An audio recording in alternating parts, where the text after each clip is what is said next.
दोस्तों, आजकल हर कोई किसी ना किसी मुसीबत या समस्या से परेशान है। कोई छोटी समस्या से जूझ रहा है तो कोई बड़ी। किसी बिजनेसमैन का बिजनेस नहीं चल रहा या कोई छात्र अपनी कठिन परीक्षा पास नहीं कर पा रहा। ऐसे में हम इन समस्याओं से लड़ने के बजाय थक हार कर बैठ जाते हैं और खुद को असफल समझने लगते हैं। हमें समझ ही नहीं आता कि क्या करना चाहिए और क्या नहीं।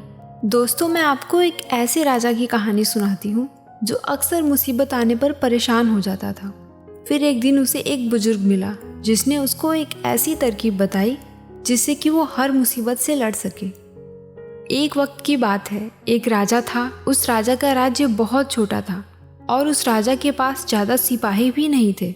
उसे हर वक्त यह डर रहता कि कब किधर से कोई उसके राज्य पर हमला कर दे। एक बार राजा जंगल के रास्ते से अपनी महल की तरफ जा रहा था। तभी जंगल में उसे एक बड़े से पेड़ के नीचे एक बुजुर्ग बैठे हुए दिखते हैं जो बहुत ही ज्ञानी थे और सारे गांव वाले उनसे हर चीज की राय लेते थे। राजा अपने घोड़े से उतरकर उस बुजुर्ग आदमी के पास जाता है और उनसे कहता है कि आप मुझे कोई ऐसा तावीज़ दीजिए जो मुझे हर बुरे वक्त से बचा कर रखे।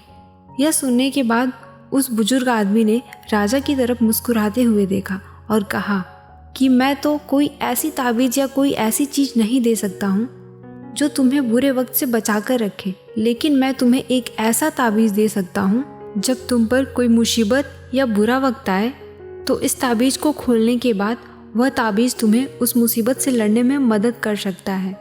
लेकिन याद रखना, इस ताबीज़ को तभी खोलना जब तुम पर चारों ओर से मुसीबत आ चुकी हो, तुम्हारा समय बहुत ख़राब चल रहा हो और तुम्हारे लिए सारे दरवाजे बंद हो चुके हो। तब तुम उस ताबीज़ को खोलना, तुम्हें उस मुसीबत से लड़ने की हिम्मत मिल जाएगी। राजा उस ताबीज़ को लेकर वहाँ से चला गया। कुछ समय बीतने के बाद उस राजा के राज्य पर कुछ लोगों ने हमला कर दिया और राजा को पता था कि यह उसके साथ एक दिन जरूर होगा। राजा ने अपने सैनिकों को तैयार किया, लेकिन उस राजा के पास ज़्यादा सैनिक नहीं थे और इसलिए वह यह जंग हार गया। लेकिन किसी तरह राजा एक घोड़े पर बैठकर वहाँ से जान बचाकर निकल गया।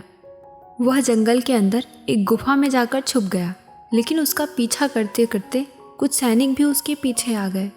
अब वह राजा गुफा के अंदर छुपा हुआ था और उसे सैनिकों के कदमों की आवाज़ आ रही थी।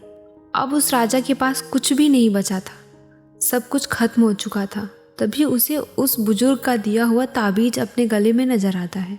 उसने बड़ी ही उम्मीद के साथ उस ताबीज़ को खोलकर देखा। उस ताबीज़ के अंदर उसे एक चिट्ठी देखी जिस पर लिखा हुआ था, यह वक्त भी गुजर जाएगा।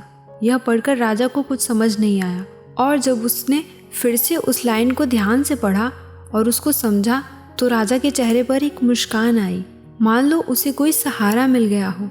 और फिर उस राजा ने एक गहरी सांस ली और उसने उन सैनिकों के सामने आत्मसमर्पण करने के बजाय डटकर मुकाबला किया और वहां से बच निकला और दूसरे मुल्क जाकर फिर से उस राजा ने अपनी सल्तनत कायम की। दोस्तों, कहने को तो ये बहुत छोटी लाइन है कि यह वक्त भी गुजर जाएगा, लेकिन इसके अंदर बहुत ही गहरा मतलब छिपा हुआ है। और जब भी आप किसी मुसीबत में फंसे हुए हो और आपको कोई रास्ता नजर ना आ रहा हो, तब यह लाइन खुद से बोलकर देखना, आपको एक सुकून मिलेगा। आज जो ही मेरी स्थिति है, हमेशा ऐसा नहीं रहने वाला, यह वक्त भी गुजर जाएगा। ऐसा बोलने से आपको उस मुसीबत से निपटने में हिम्मत मिलेगी। और कहते हैं ना कि जब आपका अच्छा समय चल रहा हो तो उस टाइम पर शुक्र करो और जब आपका बुरा वक्त चल रहा हो तो उस टाइम पर सब्र करो।